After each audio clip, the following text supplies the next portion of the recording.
मैं अपने नेतृत्व ममता बंदोपाध्याय, अभिषेक बनर्जी का धन्यवाद करता हूं कि सदन के नेतृत्व के माध्यम से आपने मुझे आज बोलने का अवसर दिया है। वैसे तो मुझे ब्रेकिंग न्यूज से शुरू करना चाहिए, क्योंकि अयोध्या में जो भगवान श्री राम का मंदिर बना है, वहां की सीता रसोई में चूल्हा नहीं जल रहा है। वहां पर भी गैस की कमी के कारण से अयोध्या के अंदर श्री राम मंदिर में भोजन प्रसाद बनना बंद हो चुका है। यह परिस्थिति है और संभवतः संज्ञा इसका मंत्री जी देंगे। अभी माननीय मंत्री जी ने कहा कि अंतर्राष्ट्रीय संकट है। मैं मानता हूं अंतर्राष्ट्रीय संकट है, लेकिन अभी 2 दिन पहले माननीय प्रधानमंत्री जी ने एक वक्तव्य दिया था कि कांग्रेस के लोग झूठ बोल रहे हैं, लोगों को बरगला रहे हैं, देश में कोई संकट नहीं है। अब वो बरगला रहे हैं या नहीं बरगला रहे मुझे मालूम नहीं। मैं इतना जानना चाहता हूं कि यदि देश में संकट नहीं है, ऐसा प्रधानमंत्री ने कहा है, तो 65 रुपए प्रति सिलेंडर गैस के दाम क्यों बढ़ाए गए हैं? गरीब आदमी के ऊपर मार क्यों मारी जा रही है? इस विषय के ऊपर सरकार में कोई जवाब देने को तैयार नहीं। आदरणीय जो मुझसे पहले सत्ता पक्ष की तरफ से बोल रहे थे कि सोने के दाम बढ़ रहे हैं। अरे सोने के दाम से मुझे क्या मतलब? मुझे तो मतलब उस गैस सिलेंडर से है जो गरीब आदमी तक के घर तक में जाती है और उसके घर का चूल्हा जलता है। वह बात दूसरी है कि 9 करोड़ गरीब लोगों ने दूसरी बार सिलेंडर जब फ्री में दिया गया था नहीं लिया, क्योंकि 1100-1200 रुपए कीमत उसकी बन चुकी है। ऐसी परिस्थिति में मैं क्या कहूं, मुझे समझ नहीं आता। और साथ ही साथ तो मैं यहां सभी लोग बैठे हुए हैं, सब जानते हैं और ये पूरा सदन जानता है कि हमारे माननीय प्रधानमंत्री जी का जो सोच है वह आविष्कार के बारे में सोचते हैं। और यदि जो 2017 में प्रधानमंत्री जी ने कहा था, यदि उसको यह सरकार मान लेती, रिसर्च एंड डेवलपमेंट कर देती, यदि सप्लीमेंट्री बजट नहीं अगर मेन बजट में भी पैसा दे देती, तो आज गटर गैस से वो सारी कमी पूरी हो सकती थी जिस गटर गैस के बारे में प्रधानमंत्री जी ने बात किया। सब घर के नीचे गटर है, सब गटर में डालो। कैसे बताया था, पाइप डाला, कैसे बर्तन उल्टा किया, छेद किया और उसमें से निकलता तो पैसा भी बचता। इतना हमें आयात करने की आवश्यकता नहीं पड़ती। अब यह तो सभी जानते हैं कि यहां पर डीएमके के लोग भी बैठे हैं, यहां तेलंगाना से भी कांग्रेस के लोग भी बैठे हुए हैं, केरला के भी लोग बैठे हैं लेफ्ट के। बंगला विरोधी ही केवल यह सरकार नहीं है। जहां 21 राज्यों में इनकी सरकार है, चाहे अपनी हो या मिलीजुली एनडीए की हो, वहां पैसा पूरा केंद्र का शेयर मिलता है, लेकिन इन 4 राज्यों में नहीं मिलता, क्योंकि कहते हैं यूटिलाइजेशन सर्टिफिकेट नहीं मिला है। और मैं आपको बंगाल के बारे में बताना चाहता हूं कि आज जो आप ये सप्लीमेंट्री डिमांड का लेकर आए हैं, यह लगभग 2 लाख करोड़ का है। नेट जो मांग है वो 2 लाख करोड़ की है। और 2022 से लेकर आज तक हमारा पैसा 2 लाख करोड़ पश्चिम बंगाल का बंगला विरोधियों ने नहीं दिया है। ये बोलते हैं हमें उपयोगिता प्रमाण पत्र चाहिए, यानी यूटिलाइजेशन सर्टिफिकेट। इनको यूटिलाइजेशन सर्टिफिकेट दी गई, यूटिलाइजेशन सर्टिफिकेट दे देते हैं, उसके बाद ये जवाब नहीं देते, 6 महीने के बाद कुछ और कर देते हैं। और आज ये खड़े हुए इन्होंने जिस प्रकार से बंगाल के लोगों को दबाने का प्रयास किया है, एक चीज समझ लें कि बंगाल के लोग डरने वाले और दबने वाले नहीं हैं। पहले भी मुंह की एक 2021 में खाई थी, 2026 में भी खाने वाले हैं। और मैं आशा करता हूं कि चीफ इलेक्शन कमीशन को भी इन्होंने पैसा कुछ दिया होगा, क्योंकि सुप्रीम कोर्ट ने कहा है कि कुछ रिटायर्ड जजेस को लगाओ और पैसा आप दो। तो उसके अंदर अब आप मुझे बताइए कि मनरेगा इस्तेमाल, जिसका नाम इन्होंने बदल दिया, वह मनरेगा गरीबों के लिए योजना है। उसके माध्यम से गरीब आदमी कम से कम 100 दिन की रोजगार की बात होती है, उसके अंदर उसको पैसा मिलता है, वो कमाता है और जो कुछ होता है उससे अपना घर का पालन पोषण करता है। पश्चिम बंगाल में 2022 से लेकर आज तक 52,000 करोड़ रुपया मनरेगा के अंतर्गत नहीं दिया। मजदूरों का पेट इन्होंने मारने का प्रयास किया, उन लोगों को खत्म करने का प्रयास किया। लेकिन ये हमारी सरकार है, जहां नाम आपने तो बदला लेकिन हमने महात्मा गांधी का नाम रखा और श्रम श्री को महात्मा श्री कार्यक्रम के अंतर्गत चालू किया। इन 4 सालों में 100 करोड़ दिन लोगों को काम दिया, जिसमें 78 करोड़ पीपल खाताधारियों को लाभ हुआ है। आपने तो प्रयास कर लिया, कितने भी तो कर ले सितम, हंस हंस के नहीं सहेंगे हम। चलो उसका अंत बाबू मत बोलो, फिर तुम्हारे बारे में बोलेंगे। उस दिन गिरिराज के बारे में बोले थे, फिर तुम्हारे बारे में बोलना पड़ेगा।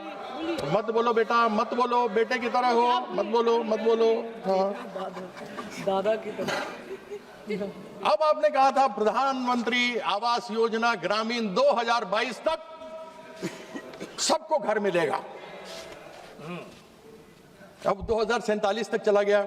मुझे मालूम नहीं भैया 2047 में से हम लोगों में से कितना जिंदा रहेंगे, मुझे अपने बारे में तो मालूम नहीं, बाकियों के बारे में नहीं कह सकता हूं। लेकिन तब कौन देखेगा मिले कि नहीं मिले। आपने यानी इस बंगला विरोधी सरकार ने 2022 से लेकर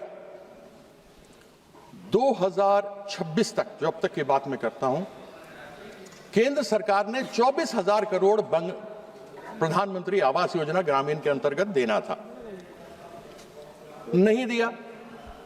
32 लाख लोग उससे वंचित हो गए। यानी कि 2022 में जो छत मिलना था, जो 2047 तक चले गए, वह नहीं मिला हमें। उसकी यूटिलाइजेशन सर्टिफिकेट तब तक 2022 तक की दी गई है, लिस्ट दे दिया गया, आपत्ति उठाई, आपत्ति के बाद जवाब दे दिए गए, लेकिन 24,000 करोड़ रुपया नहीं दिया। हमारी नेत्री ममता बंदोपाध्याय ने कहा कि हम बंगाल के किसी भी व्यक्ति को, बंगाल में सब जगह के लोग आते हैं, बाहर से भी हैं, केवल बंगाल के नहीं रहते, हिंदी भाषा भाषी बोलने वाले भी हैं। उन्होंने अपनी तरफ से वहां पर 24,000 करोड़ रुपया केंद्र सरकार को देना था, लेकिन पश्चिम बंगाल सरकार, ममता बंदोपाध्याय की सरकार ने बंगलारबाड़ी में 38,400 करोड़ रुपया दिया। She gave, instead of the central government had to give 24,000 crore, but the West Bengal government gave 38,400 crores, यानी 14,400 करोड़ ज्यादा दिया। हम ये जानना चाहते हैं कि इस प्रकार का सौतेला व्यवहार करने का क्यों प्रयास रहता है।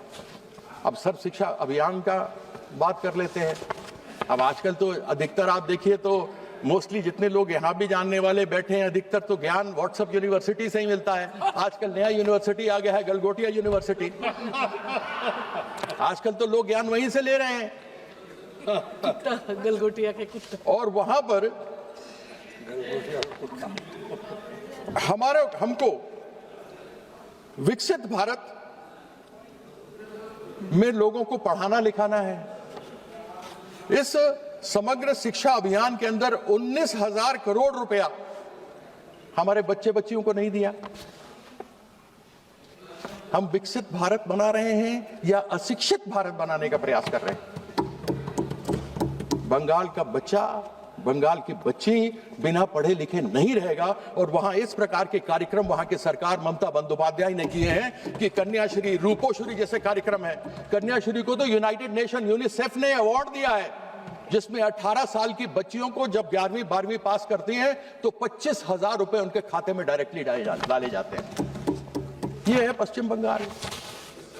मुद्दई लाख बुरा चाहे तो क्या होता है, वही होता है जो मंजूर खुदा होता है। जो 21 में हुआ वही 26 में भी होने वाला है। आप प्रयास कुछ भी कर लीजिए, आप सफल नहीं होने वाले कुछ भी।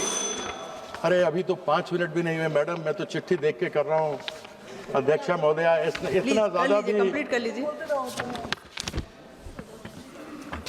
आपको मालूम है अम्फान जैसा तूफान आया था, और 2014 से 2024 तक ऐसे अनेकों तूफान पश्चिम बंगाल में आए।